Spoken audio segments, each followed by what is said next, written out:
96 FM Mercury, informatif, inspiratif. Selamat berjumpa kembali, sahabat Mercury. Apa kabar? Saya Aldi Susanto yang kembali bersama Anda di perbincangan pagi hari ini bersama teman-teman dari Magnet Solusi Integra MSC Consulting, dan juga ada narasumber tamunya, seorang praktisi HR yang menarik untuk kita ajak ngobrol-ngobrol. Dan tema kita pagi hari ini adalah serba-serbi mengelola talent di perusahaan. Ini menjadi catatan menarik kalau kekhawatiran, quote unquote kekhawatiran kehilangan karyawan potensial Anda itu sedang Anda rasakan sekarang. Nah, bersama para narasumber kita akan membahasnya 1 kali 60 menit ke depan, ya. Anda juga boleh bergabung seperti biasa di 0315620096 atau juga melalui WhatsApp di 0817300096. Baik. Dan sahabat Mercury, kita langsung saja ke para narasumber pagi hari ini. Bu Novi, selamat pagi. Pagi Mas Aldi, salam sehat untuk Mas Aldi semua, sahabat Mercury dimanapun berada. Ya, oke, baik. Dan kemudian ada Mbak Rahmi ya? Iya, selamat pagi. Kali kedua kita ketemu ya. Betul, Pak. Salam hormat ya buat Mbak Rahmi ya. Sehat-sehat terus ya. Sehat-sehat terus. Oke, baik. Hormat, Pak. Ya, dan kemudian narasumber tamu kita pagi hari ini adalah seorang praktisi HR. Nama lengkap beliau, koreksi kalau saya salah, Sri Bimo Aryo Tejo, SPSI. Seorang praktisi HR, biasa atau akrab dipanggil dengan Mas Bimo. Mas Bimo, selamat pagi. Pagi Bapak. Ya, sehat-sehat selalu ya. Alhamdulillah sehat. Alhamdulillah, baik. Oke, saya ke Nila dulu. Nila, itu mungkin perlu baterainya yang harus di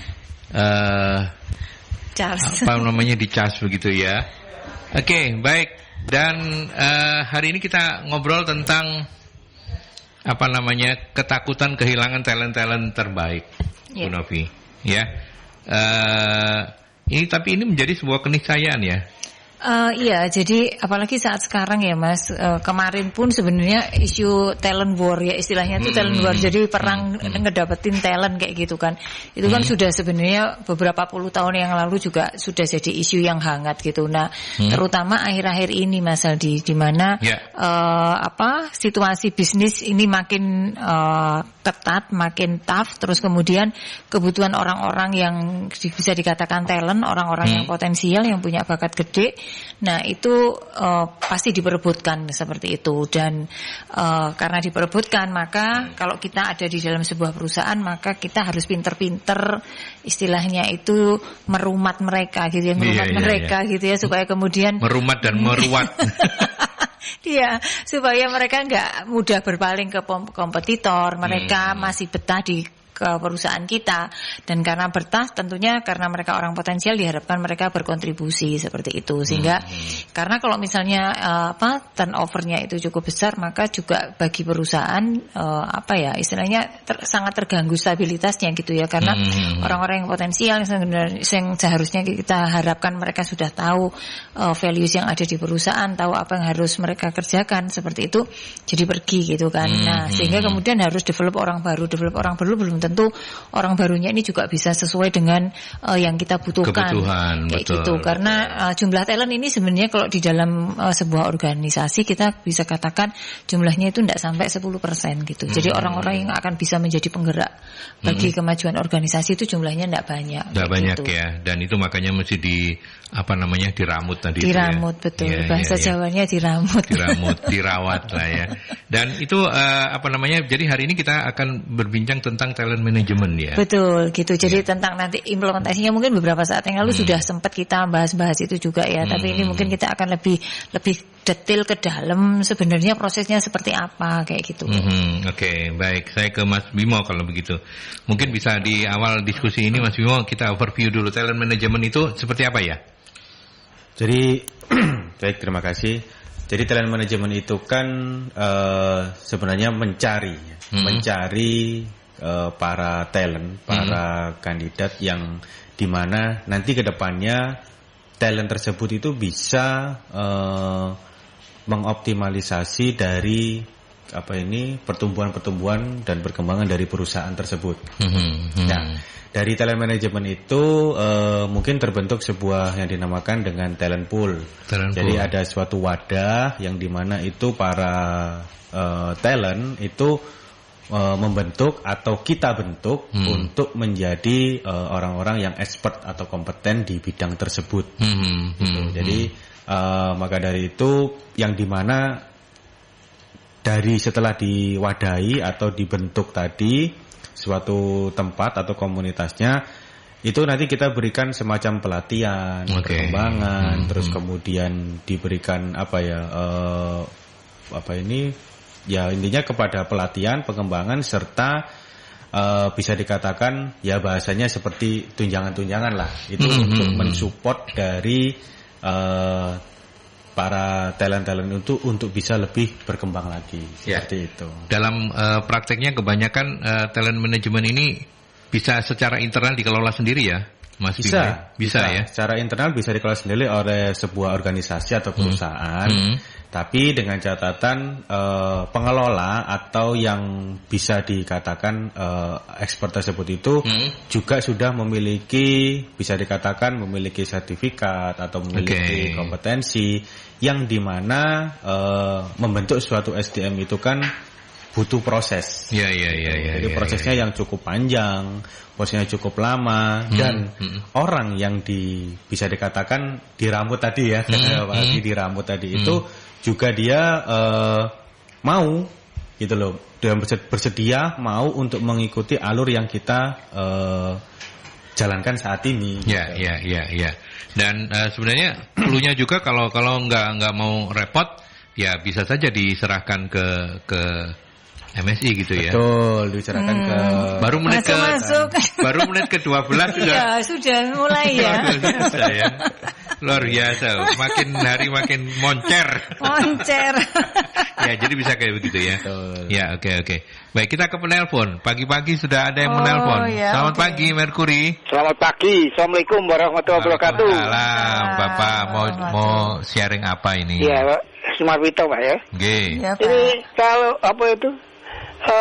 ini kan subsidi BBM itu kan dinaikkan, di harga pertalite naik semua, gaji-gaji karyawan kan harus naik. Kalau enggak kan ya oleh untuk anak istri kan. Iya, betul. Itu kan juga saya dengar Mas Aldi juga mau pindah karena gajinya sekarang mau dinaikkan. Kalau mau tidak dinaikkan sama Merkuri. Iya, pindah. Kalau tidak dinaikkan pindah saya. Ancam sudah. Itu hal seperti itu. Itu kan gimana? Nggak ada sekarang orang itu seorang itu pasti kepengen gajinya tinggi terus ya. Kalau perusahaan tidak mengikuti, gitu, kecuali kalau si top manajemen itu gini, ada naik turunnya perusahaan itu ada harus diikuti juga naik turunnya si karyawan yang dipasrai itu. Itu jadi dia ikut, jadi kalau perusahaannya bangkrut ya ikut bangkrut kan gitu ya. Tapi kalau saya seperti saya contohnya saya kelola kos-kosan. Kos-kosan itu kan dulunya yang naik tinggi ya biayanya ya. Kan keluar semua kalau nggak kita turunkan sedikit supaya tetap laku kan gitu ya. Jadi supaya tetap laku. Jadi semua itu tergantung juga lingkungan sekitarnya. Lingkungan sekitarnya apa betul? Nah, cara menguasai itu gimana? Cara seperti Mas Aldi supaya gak pindah itu ya apa kan gitu. Baik. Terima kasih. Assalamualaikum warahmatullahi wabarakatuh. Waalaikumsalam. Contohnya lo keren. Contohnya keren. Saya loh. Ya, sebenarnya yang jawab Mas Aldi nih. Enggak, Rahmi. Memang ini pertanyaan khusus untuk Mbak Rahmi. Silakan dijawab. Bagaimana supaya Aldi gak keluar dari Merkuri? Monggo silakan. Baik, Pak. Jadi kalau dengan sistem talent management itu nanti sudah terintegrasi, Pak, dari awal. Bedanya itu dengan sistem rekrutmen biasa, kalau direkrut ya sudah ditempatkan, kemudian nanti ya diberi pelatihan seadanya gitu. Nah, kalau di talent management ini dia dari awal, dari perencanaan, kemudian dia perekrutannya juga berbeda, kemudian nanti pengembangan dan pengelolaannya itu berbeda. Dia sudah ada list seperti kompetensi-kompetensi yang harus dipenuhi dalam jangka waktu 1 atau 2 tahun yang harus dikuasai. Jadi kompetensinya itu spesifik sesuai dengan perusahaannya. Di situ ketika orang-orang sudah memenuhi kompetensi, dia bisa naik jenjang karirnya. Itu adalah hal yang menarik untuk orang-orang. Jadi mereka bisa mendapatkan ilmu banyak, kemudian mereka juga mendapatkan jenjang karir yang baik seperti itu. Jadi artinya bahwa Mbak Rahmi ingin menjelaskan bahwa itulah pentingnya talent management ya. Betul. Dan sebenarnya Mas Aldi ini kan karena talent dan sudah proven gitu loh. Proven itu artinya ya di sini berkembang, di sini mendapatkan benefit-benefit yang diharapkan sesuai dan juga tepat dengan kebutuhan yang ada di ya, sejak siaran sama MSI itu loh saya berkembang. Sebelumnya itu saya layu. Kayak kerupuk gitu. Loh, ya, sebelumnya layu. Sebelum berkembang itu layu saya. Sebelum berkembang. Ya. Oke, jadi itulah ya. Nah, hari ini kita Pak Sumarwito memberikan inputan yang baik bahwa memang itulah yang kita akan diskusikan gitu ya. Bagaimana kemudian mempertahankan talent-talent terbaik, tetapi juga bukan dengan cara-cara yang like and dislike ya.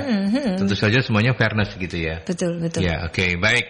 Nanti kita lanjutkan kembali Mas Bimo, Bu Novi dan Mbak Rahmi. Tapi kita break dulu, kita ke pesan-pesan dulu dan sahabat Merkuri di belakang Pak Sumarwito Anda boleh bergabung.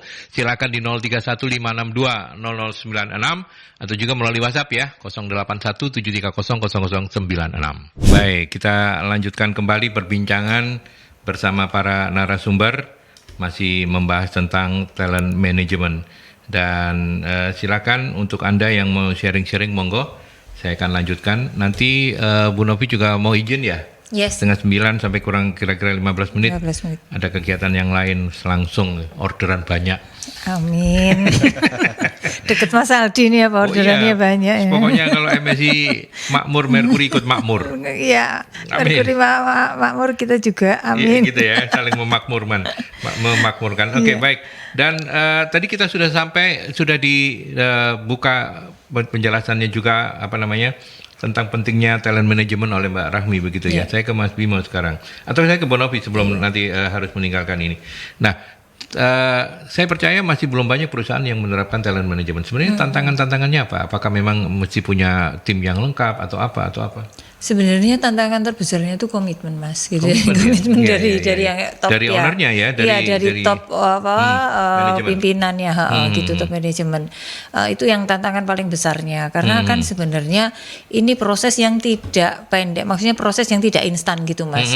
Karena untuk menikmati hasilnya kurang lebih mungkin kalau kita jalankan itu baru 3 tahun kelihatan gitu. Jadi proses yang tidak instan, sementara kalau misalnya orang bisnis maunya instan, nah itu kan enggak mudah kayak gitu loh, Mas, seperti itu. Jadi ketika kita sadar bahwa kita ini organisasi kita ini harus sustain dan karena itu kita mau jangka panjang gitu, maksudnya jangka panjang juga termasuk orang-orangnya, maka pada saat itulah sebenarnya kita mulai harus melakukan talent management itu.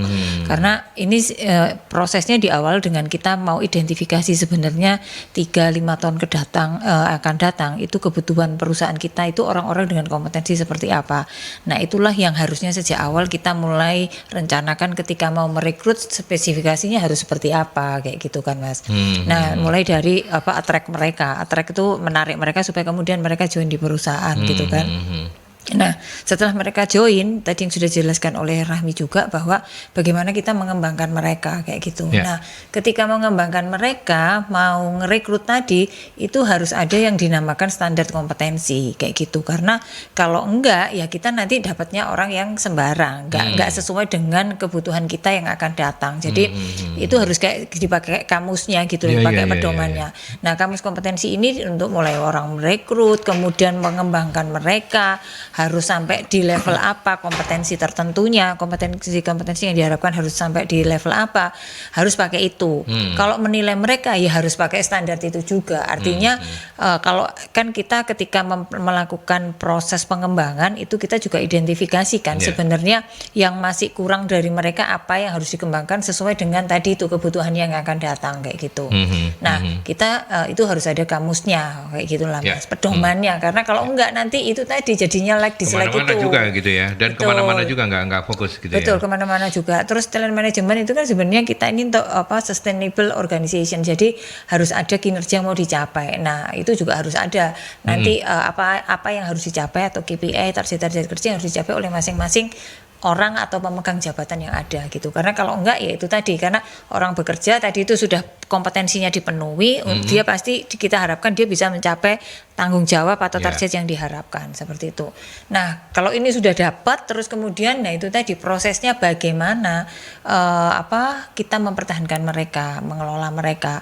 Nah, itu tadi mulai dari ada sistem penilaiannya tadi, penilaian kompetensinya, terus kemudian kita berikan tambahan dengan sistem remunerasinya, kompensasinya juga, jadi compensation benefit kayak gitu. Jadi termasuk bukan hanya penggajiannya saja, tetapi benefit-benefit lain yang kita bisa berikan mereka sehingga kemudian mereka tetap merasa betah. Karena nanti ketika kita melakukan proses mapping terhadap mereka, itu nanti ada yang macam-macam. Orang yang kategorinya star atau yang best performernya itu dia nggak bisa hanya dikasih iming-iming tentang pelatihan toh, misalnya kayak gitu. Dia harus dikasih tantangan yang lebih tinggi gitu. Lah tantangannya bukan hanya gaji gitu. Nah, itu yang mungkin juga perlu di-create. Jadi bagaimana memaintain mereka program manajemen karirnya seperti itu. Sampai kemudian yaitu tadi bagaimana supaya mereka bertahan. Jadi mempertahankan mereka.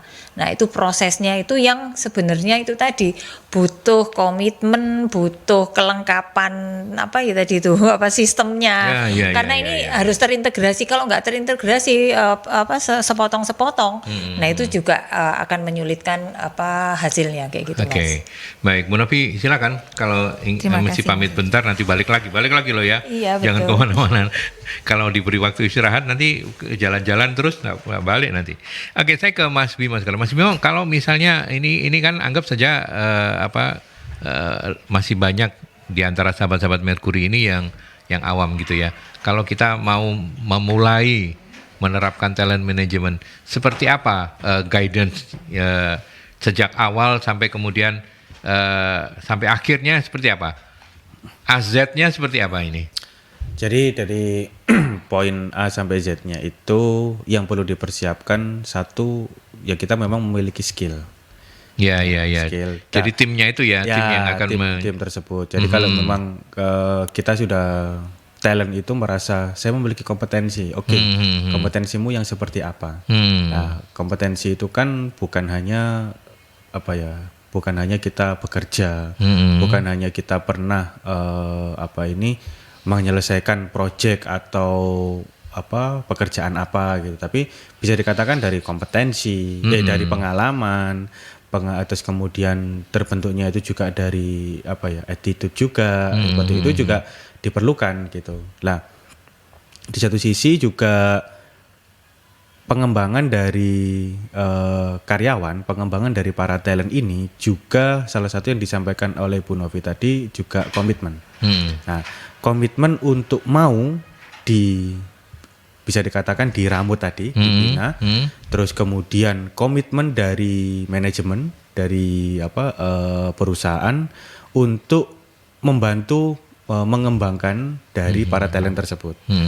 Dari talentnya sendiri juga mau bisa dikatakan dibina tadi, diramu tadi untuk lebih lebih berkembang lagi seperti itu. Jadi sinergitas di situ diperlukan.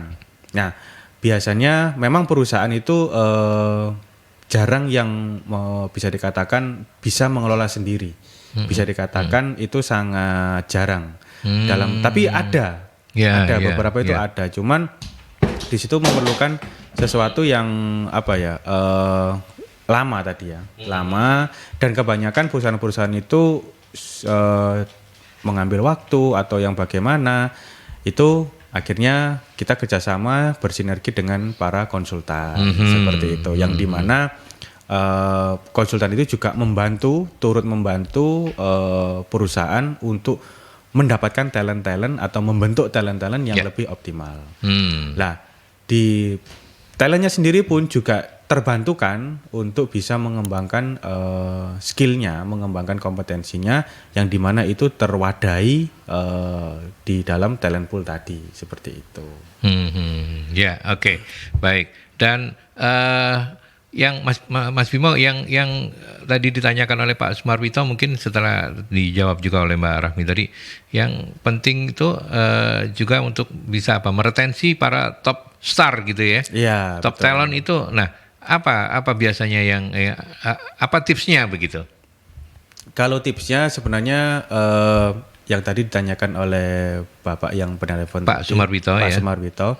Kalau bagaimana caranya? Ya tadi kita secara otomatis kita bekerja, kita optimal, kita bekerja dengan optimal, kita memberikan kontribusi yang luar biasa. Perusahaan otomatis akan memberikan kompensasi juga yang pasti luar biasa. Jadi di situ secara otomatis gitu loh. Kalau kembali lagi berharap yang ya tadi ya, kembali lagi misal instan, kepengen yang instan, kepengen yang cepat, dengan BBM naik, ya kitanya pasti juga akan dinaikkan otomatis. Kembali lagi kepada BBM itu kan kepada pemerintah ya. Nah, pemerintah juga tidak tinggal diam kok dengan para rakyat, masyarakat. Kita semua ini kan termasuk rakyat ya. Betul. Yang dimana itu juga kalau kita memberikan kontribusi, ya kita otomatis kok nanti akan mendapatkan kompensasi yang luar biasa. Itu bisa dikatakan ya seperti sudah hukum alam lah gitu. Tapi tunjukkan dulu apa yang kamu Anda bisa berikan, Anda bisa kembangkan, dan itu juga bisa memajukan lingkungan atau sekitar Anda gitu. Seperti itu. Ya, oke, baik. Saya ke sahabat-sahabat Merkuri yang sudah menitipkan pertanyaan melalui teman-teman di Posko. Pak Arman, saya menyapa Pak Arman. Bagaimana kalau talent sudah dapat posisi tapi di posisi barunya itu tanggung jawab yang diemban tidak sesuai target? Apa yang harus dilakukan? Ada kemungkinan seperti ini. Saya ke Mbak Rahmi. Mbak Rahmi, situasinya seperti ini, apa yang harus dilakukan? Apakah bisa ditinjau ulang begitu atau seperti apa? Monggo silakan. Baik Pak, jadi kalau di talent management itu nanti orang-orang itu akan dipetakan. Jadi ada orang yang kinerjanya bagus, kompetensinya juga bagus, itu dia top talent tadi. Kemudian ada orang yang kinerjanya kurang, tapi kompetensinya bagus, gitu. Nah kemudian ada seperti yang ditanyakan oleh Bapak Arman tadi, itu kompetensinya cukup tapi di pekerjaan kurang gitu ya mungkin Pak. Itu termasuk klaster yang tengah Pak itu. Jadi untuk cara menanganinya adalah diberikan posisi lain yang lebih sesuai gitu. Jadi mungkin kompetensi yang dia miliki itu kurang sesuai dengan posisi yang ditempati saat ini gitu. Jadi dia dicarikan posisi yang sesuai dengan kompetensi yang dimiliki. Gitu ya. Mungkin tambahan dari Mas Bimo. Mas Bimo, bukan tidak mungkin ya, namanya juga manusia ya. Mapping yang dilakukan oleh pengelola talent management pun bisa salah ketika dalam implementasinya. Seperti apa terus kalau itu terjadi, Mas? Kalau ada bisa dikatakan ya pengelola atau cara mengelolanya yang kurang tepat, itu ya kembali lagi kepada manusia itu kan ya mungkin ada kekeliruan atau langsung saja itu secara improvisasi kalau kita merubah kondisi yang dimana terjadi kesalahan tersebut, berusaha untuk mengganti atau mungkin kita salah memilih orang gitu. Maka dari itu perlunya adanya orang yang benar-benar kompeten, orang yang benar-benar mengerti tentang pengembangan talent gitu. Perusahaan pun atau organisasi yang mengelola sendiri itu benar-benar orang-orang yang sudah terpilih dan mereka juga sudah memiliki jam terbang yang cukup panjang gitu. Kalau misalnya perusahaan kita berkomitmen nih untuk mencari para talent yang luar biasa, mencari talent yang bagus gitu. Kalau misalnya tapi kita tidak ada waktu, tidak ada ruang, nah gitu bisa kerjasama dengan para konsultan bersinergi, yang dimana itu juga bisa menjadi bersinergi. Pilihan-pilihan konsultan di luar sana kan banyak. Ya. Termasuk salah satunya di kita ini, yang dimana itu bisa membentuk para talent itu, membantu para talent itu untuk bisa lebih berkembang lagi. Memang prosesnya sangat panjang. Gitu ya. Prosesnya sangat panjang. Bisa dikatakan berapa tahun? Setahun gitu mungkin. Wah, kalau setahun itu saya rasa masih masih belum ada apa-apanya gitu loh. Memang perjalanan panjang. Nah, kembali lagi kepada semua itu kan kepada jenjang karir. Nah, makanya sekarang banyak rata-rata perusahaan itu yang membentuk sebuah MT, manajemen train, seperti graduate program training apa-apa manajemen gitu kan, banyak program-program seperti itu. Salah satunya juga membentuk dari awal, membentuk dari awal para talent itu untuk bisa lebih berkembang. Karena apa, kedepannya karyawan itu kan atau talent itu kan bukan hanya bekerja, gitu loh kan. Namanya juga karyawan. Karya apa yang sudah kamu berikan? Betul. Itu, Pak Aldi. Oke. Baik. Kemudian saya menyapa Ibu Ida. Selamat pagi Bu Ida. Terima kasih sudah mampir di perbincangan solusi SDM pagi hari ini. Kalau pertanyaannya Bu Ida, talentnya sih sebenarnya orangnya baik gitu ya. Tapi attitude kurang mendukung. Apa yang harus dilakukan perusahaan? Saya ke Mbak Rahmi dulu. Ya ternyata memang banyak hal begitu ya. Ya lagi-lagi namanya HR itu kan mengelola manusia begitu ya. Betul. Manusia itu kan selalu berubah-ubah, naik turun, terutama emosinya. Nah kalau misalnya seperti ini, sebenarnya secara kompetensi dia oke, tapi attitude kurang mendukung, dan itu ketahuan setelah kemudian mereka dipromosikan gitu. Seperti apa yang? Kalau biasanya yang terjadi Pak, itu ketahuannya pas belum dipromosikan, jadi masih dalam proses belajarnya, itu akan kelihatan ketika attitude-nya nggak bagus gitu. Kemudian itu bisa dilakukan mungkin pengarahan secara intensif ya Pak ya. Iya seperti itu. Bimbingan, coaching jadinya. Ya seperti itu. Jadi secara langsung oleh atasannya yang bertugas untuk in charge untuk handle dia gitu. Ya gitu ya. Oke. Talent management diharapkan memang bisa mampu, seperti kata Mbak Rahmi tadi, mampu untuk melakukan mapping bahwa secara attitude kalau dia kurang oke ketahuan sebelum promosi diberikan. Betul. Tetapi bukan tidak mungkin itu terjadi setelahnya. Nah, bagaimana kalau misalnya sudah ada kejadian, pernah seperti itukah ketika mengelola ketika sebagai praktisi SDM di perusahaan-perusahaan sebelumnya begitu? Pernah dapat? Pernah. Jadi maka dari itu suatu mapping itu benar-benar diperlukan. Jadi seperti yang tadi dikatakan oleh Mbak Rahmi, kalau kompetensi bagus, attitude kurang. Kompetensi kurang, attitude kurang. Nah, itu sudah kita kelompokkan. Ya, bisa betul. dikatakan nanti di situ akan pasti muncul sebuah gap. Yang sebuah gap di mana itu menjadi menjadi tantangan untuk kita sebagai pengelola itu memilih dan memilah para talent itu yang dia ini seberapa besar sih kompetensinya, seberapa besar sih potensinya dia untuk mau berkembang. Lah jadi salah satunya tadi komitmen itu diperlukan. Si talent A itu nanti Anda akan kita kembangkan potensinya seperti ini, tapi komitmennya Anda butuh waktu yang sangat panjang. Nah jadi bisa dikatakan perjanjian atau klausul di situ disampaikan di awal. Itu pengaruhnya kepada jenjang karir. Jenjang karir. Lah komitmen dari perusahaan pun juga ya bisa dikatakan tidak hanya sebagai gaji, ya nanti gaji bertambah atau apa. Itu pasti otomatis akan mengikuti. Jadi kayak compensation benefit yang dikatakan sama Bu Novi tadi, ya memang pastinya seperti tunjangan ini, tunjangan jabatan, tunjangan kompetensi. Memang sekarang kan tunjangan jabatan itu tidak bisa dikatakan menjadi harapan dari para talent, para karyawan itu untuk bisa mendapatkan seperti itu. Tapi satu sisi sudahkah Anda memberikan kontribusi yang bagus gitu, kontribusi yang baik kepada perusahaan Anda gitu. Otomatis kalau ya tadi kembali katakan manajemen atau perusahaan itu tidak akan tinggal diam gitu. Pasti akan terbuka, mengerti oh ya kondisinya seperti ini, oh ya kondisi seperti ini, pasti kita akan memberikan sesuatu hal yang lebih.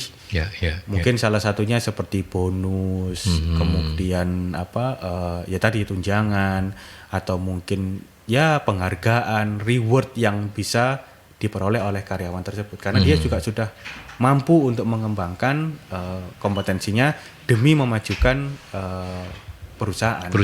Oke, baik. Nanti kita lanjutkan kembali Mas Bimo, Mbak Rahmi dan sahabat Merkuri. Kita break dulu untuk pesan-pesan ya. Baik, kita lanjutkan kembali masih di perbincangan bersama teman-teman. Ada Mas Sri Bimo Aryo Tejo SPSI, seorang praktisi HR, kemudian juga ada Mbak Rahmi dari MSI, Bu Novi masih ada kegiatan yang lain di ruangan yang lain, masih di Citandui juga. Nanti akan segera bergabung kembali bersama kita.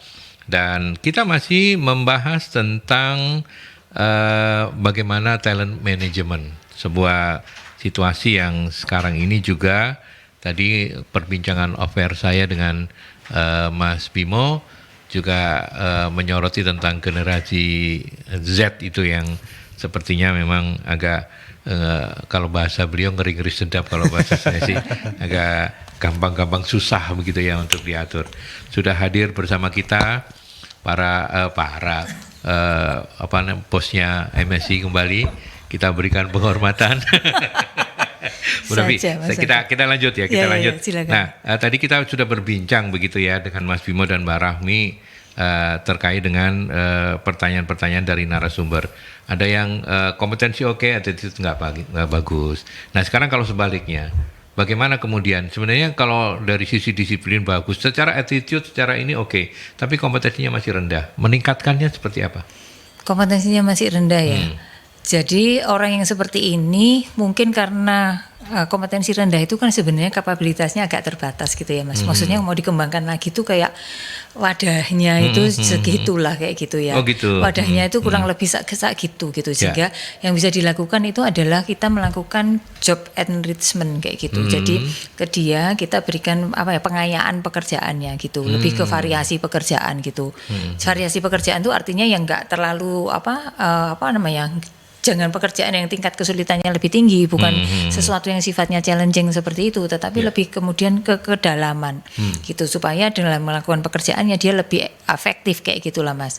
Nah itu supaya kemudian kompetensinya mungkin nggak bisa terlalu naik, itu artinya nggak terlalu tinggi karena juga sudah wadahnya mungkin seperti itu.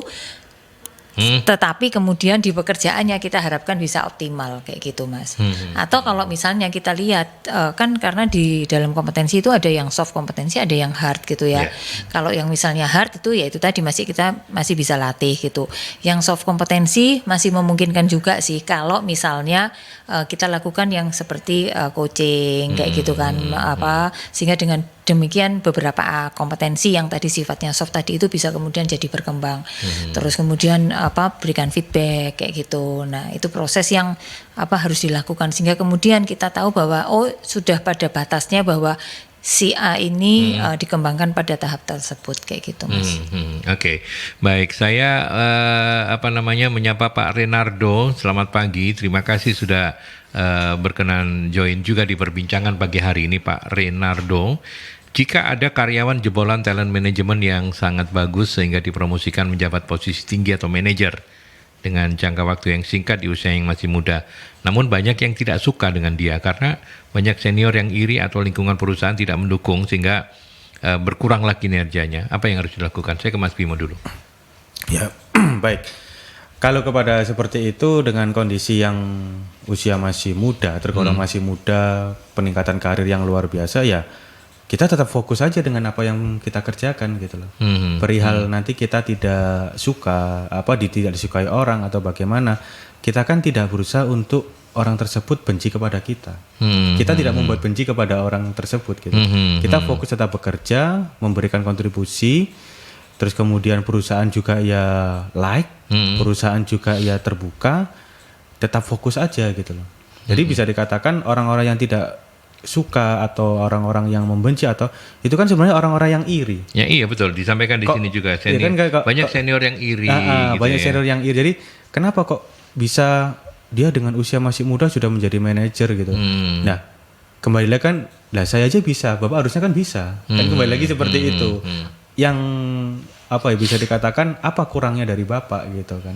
Tunjukkan apa ya kelebihan, tonjolkan kelebihan yang itu bisa menunjang apa ya bisa menunjang apa ini pekerjaan Anda bisa lebih optimal lagi. Ya. Gitu. Jadi, tapi Mas Bimo dalam situasi seperti ini menjadi posisi sulitnya dari HR ya, karena HR harus merangkul semua pihak begitu ya. Betul. Bukan tidak mungkin dalam situasi kayak begitu yang junior ini mentalnya nggak kuat-kuat banget, akhirnya kinerjanya ikut-ikutan turun gitu.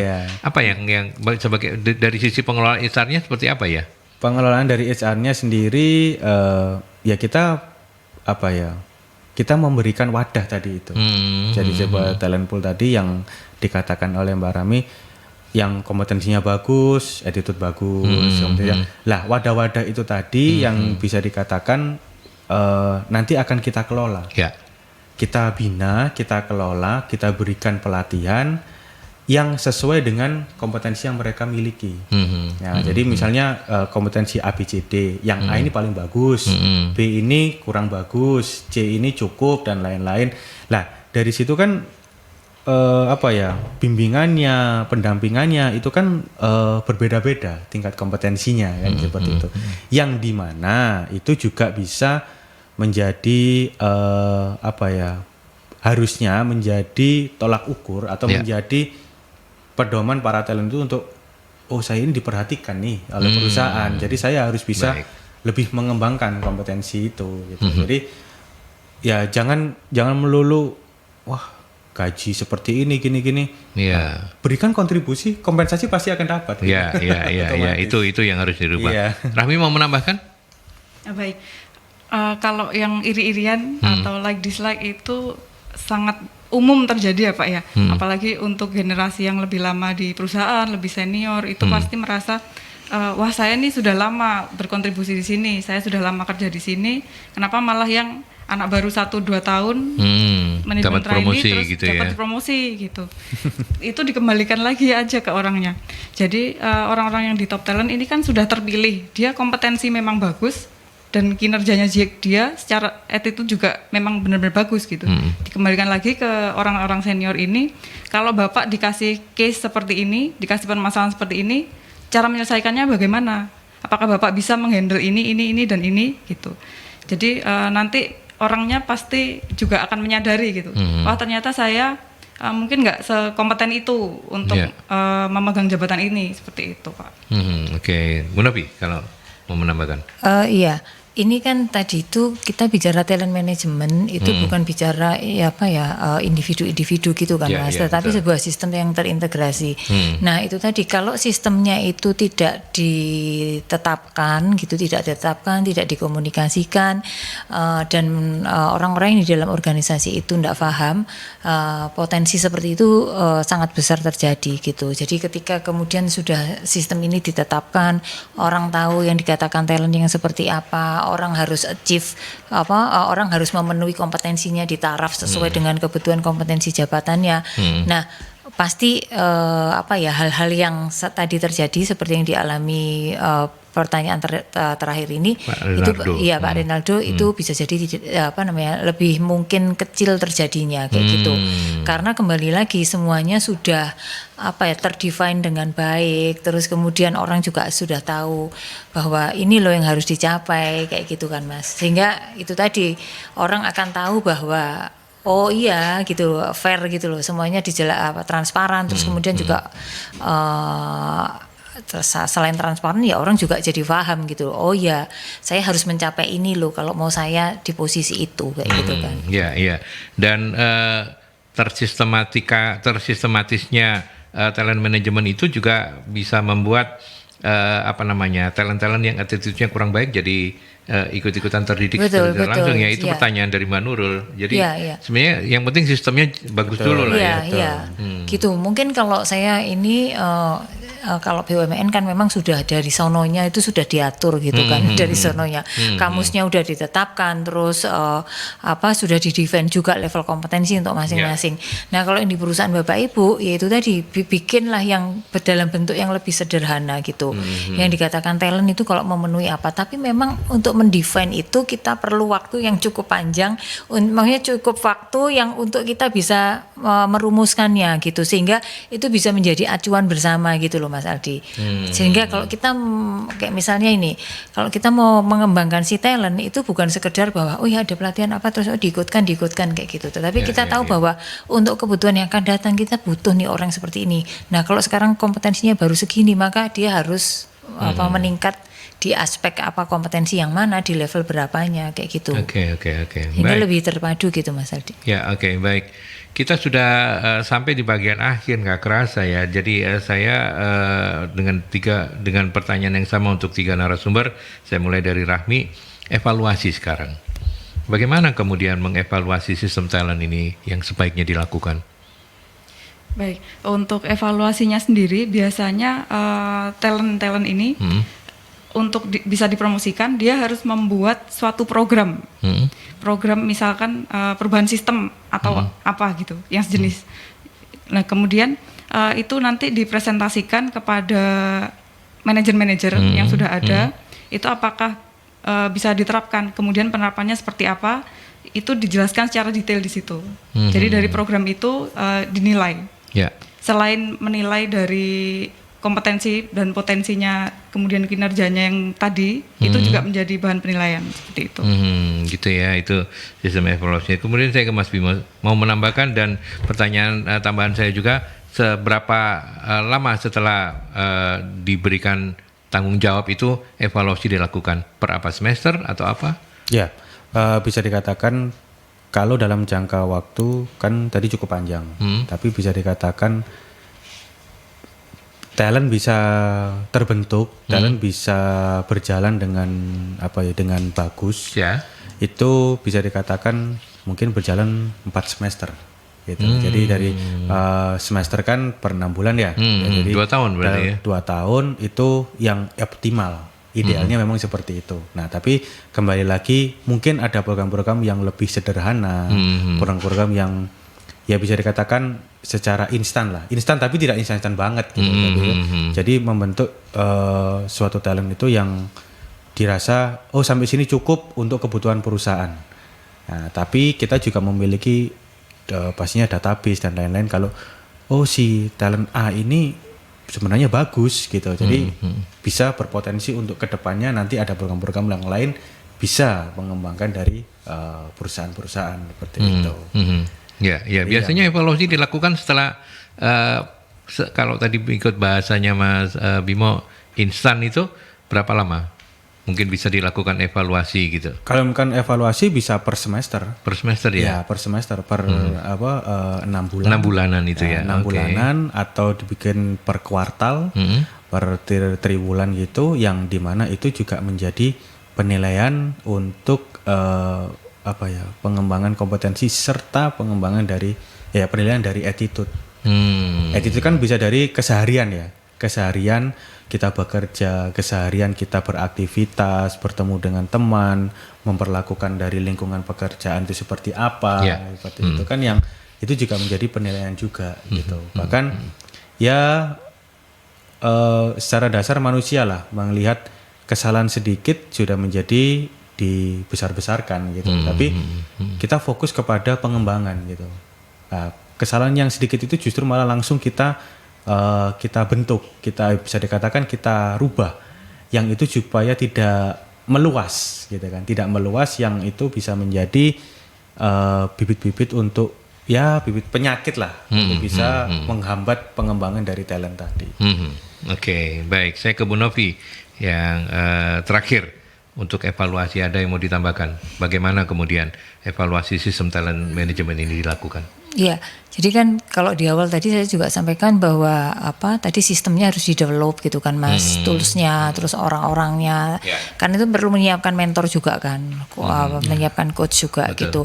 Nah itu biasanya sih kalau misalnya ini tahunan Mas, jadi evaluasinya terhadap program yang berjalan setahun itu gitu. Kira-kira hambatan-hambatan apa yang terjadi kayak gitu. Jadi prosesnya apa? Misalnya kayak tadi ternyata setelah misalnya di tahap awal, setelah kemudian di mapping gitu, waduh kok ternyata banyak yang itu tadi orang-orang yang secara kompetensinya ini mungkin terbatas gitu, tetapi secara kinerjanya oke. Wah kalau kayak seperti ini kan berarti peran dari manajemen ini jadi cukup PR-nya jadi cukup besar, jadi lebih tahu gitu loh Mas, gitu. Oh berarti ini kompetensi yang ada ini kan kompetensi ini kan kayak semacam bibitnya gitu loh, yang nanti siap dibakar kayak gitu kan, yang bisnis. Nah itu kan berarti harus ekstra nih untuk peningkatan kompetensinya gitu kan. Apakah benar-benar ini sudah nggak bisa di-develop kayak gitu. Nah program-programnya yang kita berikan itu apakah sudah sesuai atau belum ya kayak gitulah Mas. Jadi dalam setahun itu kemudian kita bisa evaluasi apa yang sudah baik, apa yang belum, sehingga kemudian di tahun berikutnya itu kita bisa lakukan perbaikannya untuk kemudian lebih meminimalkan hal-hal yang mungkin kurang sesuai sehingga kemudian lebih sesuai dengan tujuan yang diharapkan kayak gitu. Itu ya. Oke, baik. Ada kegiatan-kegiatan dari MSI yang mau di-share untuk sahabat-sahabat Mercury? Ya, jadi nanti tanggal 16 September, 16, 17, 23, 24 itu kita ada KM, Masterclass KM itu Knowledge Management. Gitu, jadi memang semacam workshop gitu, tapi karena beruntun namanya Masterclass gitu Mas, itu bagaimana orang mulai dari menyusun sistem knowledge management itu harus seperti apa, kayak gitulah prosesnya sampai ke sana, karena itu ada 4 hari. Terus yang rutin ya kita tetap ada nanti ini Sabtu besok itu berarti tanggal 8 Sabtu itu 8 atau 7 ya? 10 ya. Nah, pokoknya kita setiap hari Sabtu itu ada buka yang pelatihan kayaknya yang SDM, terus yang kehumasan. Pokoknya di setiap Sabtu itu ada yang buka deh gitu. Saya nggak hafal yang SDM ada, yang kehumasan, terus training for the trainer sama administrasi perkantoran atau sekretaris itu juga kita buka pelatihan yang baru. Ini tadi barusan saya membuka acara pelatihan dan sertifikasi BNSP sekretaris yang sebagian besar pesertanya ini dari Kemenpan RB. Jadi pendaya gunaan aparatur negara. ASN ya berarti ya? Ya ASN, reformasi birokrasi itu ada 32 orang tadi yang kan itu saya saya sempatkan untuk menyapa para peserta seperti itu. Kurang lebih itu acaranya kita Mas Aldi. Terus kita ada juga program September, kita ini ada promo untuk pelaksanaan untuk tes psikologi, untuk rekrutmen kita ada promo 14% dalam rangka kemarin Hari Pelanggan tanggal 4 September kita berikan ini promo selama bulan September. Di mana fasilitasnya bisa dipakai sampai di bulan Oktober. Seperti itu, plus nanti Oktober tanggal 20 kita ada yang pelatihan dan sertifikasi offline. Kalau selama ini kan online gitu ya. Jadi yang nanti Oktober tanggal 20 mulai sekarang bisa daftar gitu ya. Kita mulai offline, ada yang administrasi perkantoran, kehumasan dan juga untuk MSDM-nya. Ya, gitu. Saya percaya tidak semua dari Anda bisa mencatat apa yang disampaikan, tetapi tenang saja, saya kasih clue-nya. Nomornya adalah 0811 340 5557. Waduh, sudah kompak kita. Silakan Anda telepon saja.